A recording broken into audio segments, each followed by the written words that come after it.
بسم اللہ الرحمن الرحیم۔ السلام علیکم۔ PTV news HD کے ساتھ میں ہوں سہیل چودھری۔ نظر ڈالیں گے آج کی اہم خبروں پر۔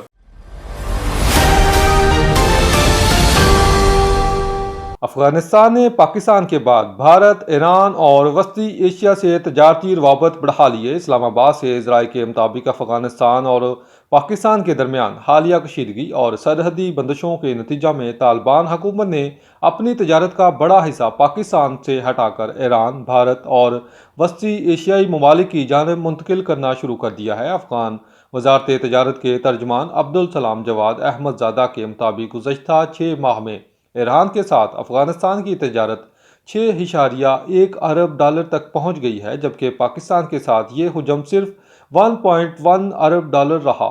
ترجمان کا کہنا ہے کہ بھارت کے زیر انتظام چابہار پورٹ کی بہتر سہولیات، کم رکاوٹیں اور بارڈر بندش سے آزادی کی وجہ سے افغان تاجروں کا اعتماد بڑھ رہا ہے۔ افغان حکومت نے تاجروں کو ہدایت کی ہے کہ آئندہ 3 ماہ میں پاکستان کے ذریعے ہونے والے پرانے تجارتی معاہدے ختم کر کے تجارت کو متبادل راستوں کی طرف منتقل کیا جائے۔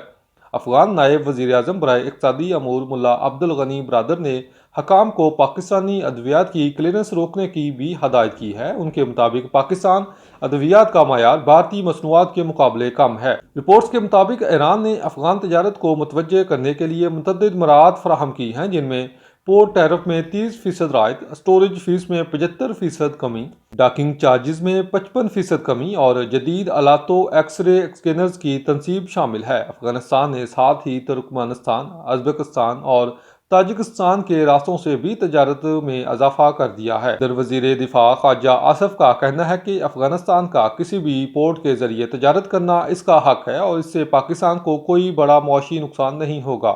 تاہم وفاقی وزیر تجارت جام کمال نے کہا کہ سیکیورٹی پر کوئی سمجھوتہ نہیں کیا جا سکتا اور پاکستان اب بھی افغانستان کے لیے سمندر تک رسائی کا تیز ترین زمینی راستہ ہے، جہاں افغان ٹرک صرف 3 دن میں کراچی بندرگاہ پہنچ جاتے ہیں۔